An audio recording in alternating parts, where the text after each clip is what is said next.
Well, hey there. Welcome to Movie Review Mom. I'm the mom and I do the movie reviews. And my goal is to give you the heads up on filmmaking quality and content so that you can make the best decision as to whether or not you want to spend time or money or both watching a specific film. So, the specific film I'm reviewing today is called Tar. And I'm not 100% confident that I'm even pronouncing that correctly. It's a German last name. So this is a very dramatic musical-ish movie that is now available to stream online. It's rated R and is 2 hours and 38 minutes long. That's a really long movie. My overall movie review mom grade is an A minus, but let me explain some tips that you're going to definitely want to know before you choose to watch this because my score is a little skewed. So I'm going to give you an overview in a nutshell, and then I'll point out things that I liked and didn't like about the film and things you might not like about the film in case you're trying to decide whether or not to watch it. And then I'll offer tips for parents, themes worth talking about, interesting lines, funny lines if there are any, and recommendations for other films that are sort of similar that you might also enjoy if you like this one. All right, you ready to dive in? In a nutshell, the movie is set in the international world of Western classical music. It features Lydia Tarr, widely considered to be one of the greatest living composer slash conductors and the first ever female music directors of a major German orchestra.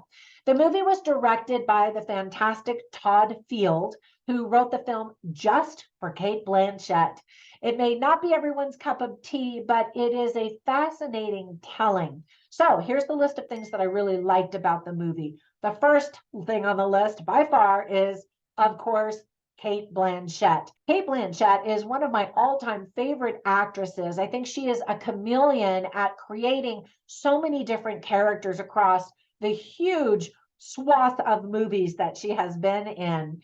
This movie will probably get some Oscar buzz simply because she has an incredible performance in this role. As expected, her performance is flawless and just basically a masterclass in acting. She's why you want to watch this movie. Surely she's going to be nominated for an Academy Award for Best Actress for her role in this movie. She actually learned how to conduct an orchestra and actually did conduct the Dresden Orchestra in the scenes that featured those musicians. I love the movie poster because it's showing how she physically gets when she's conducting, and you can see the music just going through her as her body is reacting to the composition. It's really spectacular to behold. The film is a study of the unraveling of a professional woman and the power of the media to destroy someone's career. Of course, her choices also led to that too, but I'm getting ahead of myself. Sophie Kauer is a professional cellist with zero acting experience, and it was a friend who encouraged her to audition for the movie because she is a cellist and needs to be able to play an instrument convincingly in the film. So she began watching YouTube videos about acting tips by none other than Academy Award winner Michael Caine. I love his name because if you want to say it correctly with a British accent, you basically say my, and then the word cocaine, like the drug, and you put it together really fast, Michael Caine. Anyway, I'm always also a fan of Mark Strong. Now, he's not in the movie very much, but I'm always happy to see him when he is. I like one take film shots by directors. And in this movie, we get to see that in the scene where Lydia teaches students at the famous Juilliard.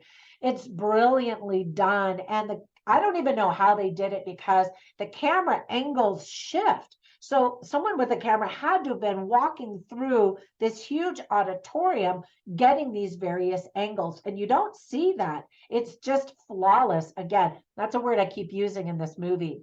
However, it's not flawless. I'll get to some of the things I didn't like here in just a minute. But here's a fun fact. The screams that Lydia hears when she's jogging in the woods are actual audio of Heather Donahue from the climax of the movie, The Blair Witch Project. I don't know if you ever saw that movie.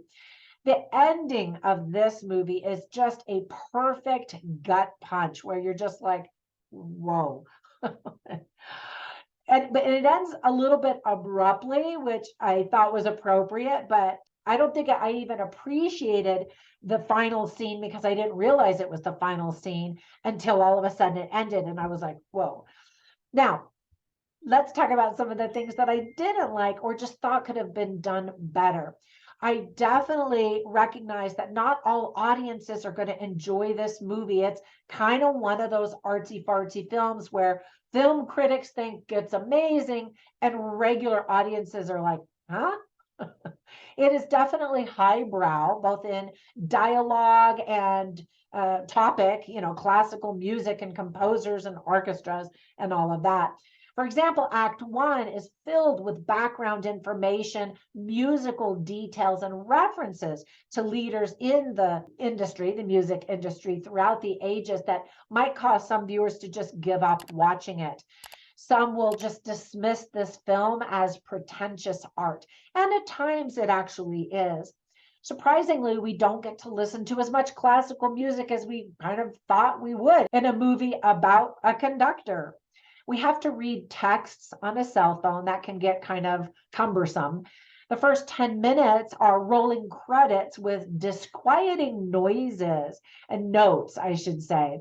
Or it starts off with just one note, and you're like, where's this going? I don't really like this.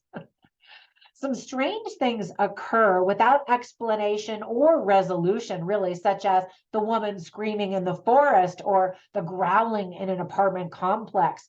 We find out the consequence of that growling, but we don't really get to see exactly what happened. And sometimes I think, well, then why is that even in the movie if we're not going to get full explanation or resolution? What did that add to our understanding of this character? So there are some moments where you're going to be like, that scene could have been cut to pare down the time because it didn't seem to really add new dimensions necessarily.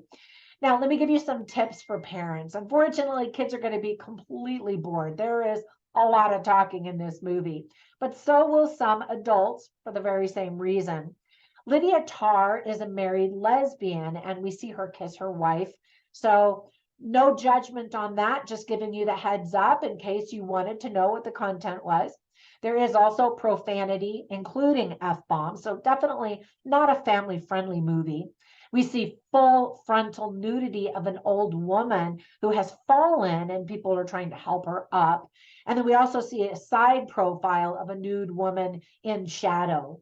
A woman gets attacked, as I explained, although we don't really get to see exactly how, but we see the consequences of the aftermath, with her scrapes and bruises and scratches and that kind of thing. Let me share some of the themes that I thought were illustrated very well in the film, such as professional conductors and that lived experience, attention to meaning in life, in making a living, certainly in music, choosing love over other things, emotional abuse, exploitation, scapegoats, the power of music, the power of social media, media in general, and female professionals trying to make it in a man's world.